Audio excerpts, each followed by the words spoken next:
അസ്സലാമു അലൈക്കും. പുതിയൊരു വീഡിയോയിലേക്ക് എല്ലാ കൂട്ടുകാർക്കും സ്വാഗതം. ഇന്നും വന്നിട്ടുള്ളത് വീട്ടമ്മമാർക്ക് ഏറെ ഉപകാരപ്പെടുന്ന കുറച്ച് ടിപ്സുകളുമായിട്ടാണ്. നമ്മുടെ കിച്ചണിൽ നിന്ന് നമ്മൾ ഒഴിവാക്കി കളയുന്ന സാധനങ്ങൾ എങ്ങനെ നമുക്ക് വീണ്ടും ഉപയോഗിച്ച് പണം സേവ് ചെയ്യാമെന്ന് നോക്കാം. അപ്പോൾ അതിനായിട്ടുള്ള കുറച്ച് ടിപ്സുകളാണ് ഇന്ന് ഷെയർ ചെയ്യുന്നത്. ആദ്യത്തെ ടിപ്പ് പുതിനയില സൂക്ഷിക്കുന്ന രീതിയാണ്. നമ്മൾ പുതിനയില വാങ്ങിക്കൊണ്ടുവന്നാൽ പെട്ടെന്ന് അത് ചീത്തയായി പോവാറുണ്ട്. കൂടുതലും ജ്യൂസ് അടിക്കാനും നാരങ്ങ വെള്ളത്തിനൊക്കെയാണ് നമ്മൾ പുതിനയില എടുക്കാറുള്ളത്. അപ്പോൾ അങ്ങനെയുള്ള ആവശ്യത്തിനൊക്കെ എടുക്കാൻ പറ്റിയിട്ട് ഈ രീതിയിലൊന്ന് സൂക്ഷിച്ച് നോക്കാം. അപ്പോൾ നമ്മുടെ ഐസ് ട്രേ ഉണ്ടാവുമല്ലോ, അതിലേക്ക് ഓരോ ഇലയോ ഈ 2 ഇലയോ ഒക്കെ ആയിട്ട് നമുക്ക് ഒന്ന് വെച്ച് കൊടുക്കാം. ഇനി അതിന് മുകളിലേക്ക് വെള്ളം ഒഴിച്ചിട്ട് നമുക്കിതൊന്ന് ഐസ് ക്യൂബാക്കി എടുക്കാം. ഒരു 5-6 മണിക്കൂറൊക്കെ ഒന്ന് ഫ്രീസ് ചെയ്തെടുക്കുമ്പോഴേക്ക് ഇത് നല്ല പോലെ കട്ടയായിട്ട് കിട്ടും. അതിനുശേഷം ഇത് ഡീമോൾഡ് ചെയ്തെടുക്കാം.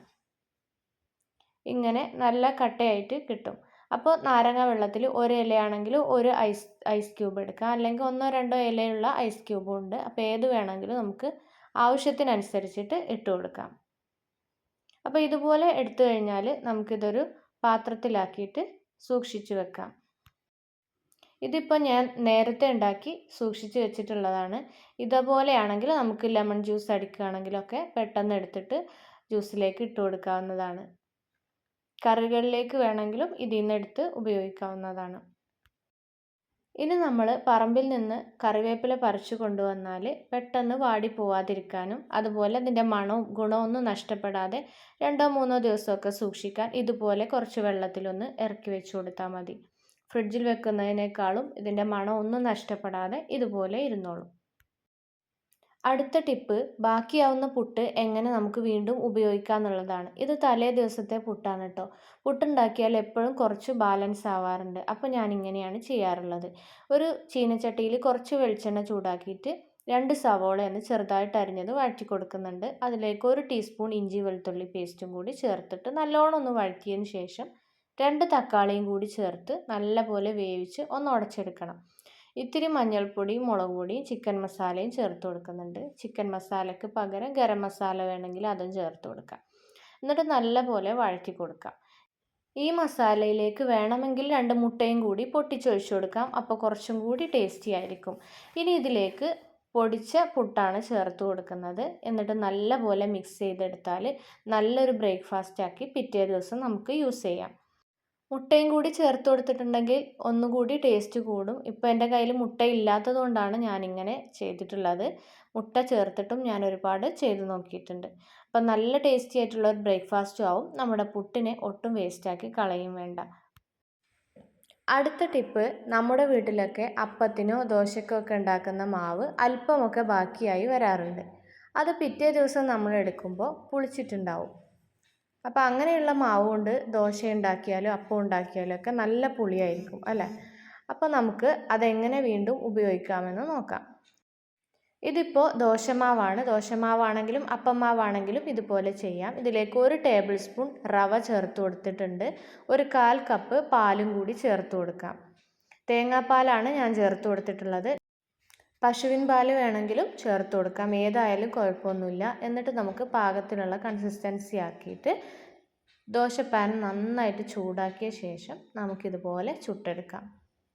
സാധാരണ ദോശ ചുട്ടെടുക്കുന്നത് പോലെ തന്നെ ചുട്ടെടുക്കാം. ഇങ്ങനെ ചെയ്ത് കഴിഞ്ഞാൽ ഒട്ടും തന്നെ പുളി ഉണ്ടാവില്ല. അപ്പോൾ നമുക്ക് എത്ര മാവ് ബാക്കിയുണ്ടെങ്കിലും ഇതുപോലെ ചെയ്തെടുക്കാം. നല്ല സാധാരണ പോലെ തന്നെ നല്ല ക്രിസ്പി ആയിട്ടുള്ള ദോശയായിരിക്കും കിട്ടുന്നത്.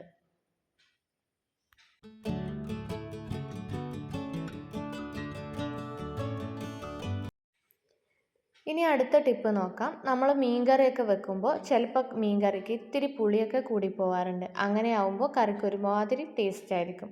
അപ്പോൾ അതൊന്ന് മാറ്റിയെടുക്കാൻ വേണ്ടിയിട്ട് നല്ല കട്ടി തേങ്ങാപ്പാൽ ഒരല്പം ഒഴിച്ചു കൊടുക്കാം. ഒരു 4-5 ടേബിൾ സ്പൂണൊക്കെ ഒഴിച്ചു കൊടുത്താൽ മതി. അപ്പോൾ നല്ല ടേസ്റ്റി ആയിട്ടുള്ള മീൻകറിയായി കിട്ടും.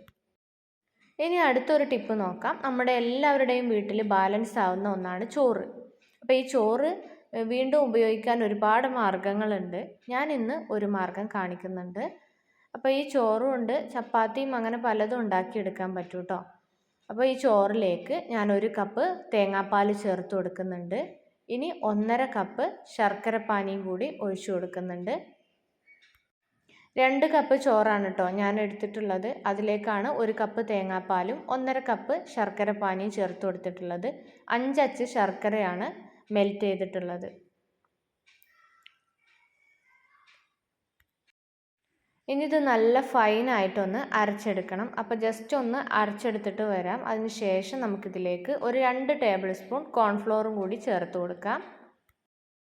കോൺഫ്ലോർ ആദ്യമേ തന്നെ ചേർത്ത് കൊടുക്കാം, ഞാനത് മറന്നു പോയതാണ്. അപ്പോൾ ഇനി നല്ല പോലെ ഒന്ന് അടിച്ചെടുത്തിട്ടുണ്ട്. ഇനി പാനിൽ ഒരു 2 ടേബിൾ സ്പൂൺ നെയ്യ് ചേർത്ത് കൊടുത്തിട്ടുണ്ട്. അതിലേക്ക് ഈ അരച്ചെടുത്തിട്ടുള്ള മാവ് ഒന്ന് ഒഴിച്ചു കൊടുക്കുകയാണ്. ഇനി ഇതിലേക്ക് ഒരല്പം ഉപ്പും കൂടി ചേർത്ത് കൊടുത്തിട്ട് ഒന്ന് നല്ലോണം ഒന്ന് മിക്സ് ചെയ്തിട്ട് എടുക്കാം. ഇനി അടുപ്പിൽ വെച്ചിട്ട് നല്ല പോലെ ഒന്ന് കുറുക്കിയെടുക്കണം. നമ്മുടെ വീട്ടിൽ ഒഴിവാക്കി കളയുന്ന ചോറ് കൊണ്ട് നമുക്ക് ഒരുപാട് റെസിപ്പീസ് ഉണ്ടാക്കി നോക്കാം. ചപ്പാത്തി ഉണ്ടാക്കുമ്പോൾ അതിലൊന്ന് കുറച്ച് മിക്സ് ചെയ്യാം, അതുപോലെ പുട്ടിൽ മിക്സ് ചെയ്യാം, അതുപോലെ വട ഉണ്ടാക്കാം. അങ്ങനെ ഒരുപാട് പലഹാരങ്ങൾ ഉണ്ടാക്കാം കേട്ടോ. ഇത് വെളുത്ത എള്ളാണ് കേട്ടോ. ഈ എള്ള് നമ്മൾ കടയിൽ നിന്ന് വീട്ടിൽ കൊണ്ടുവന്ന് വെച്ചാൽ കുറച്ച് ദിവസം കഴിയുമ്പോൾ അതിലൊരു തരം ജീവികളൊക്കെ വരാൻ തുടങ്ങും, അതുപോലെ കട്ട കെട്ടാൻ തുടങ്ങും. അപ്പോൾ അങ്ങനെ വരാതിരിക്കാൻ വേണ്ടി കുറച്ച് ഗ്രാമ്പു അതിലേക്ക് ഇട്ട് കൊടുത്തിട്ടുണ്ട്.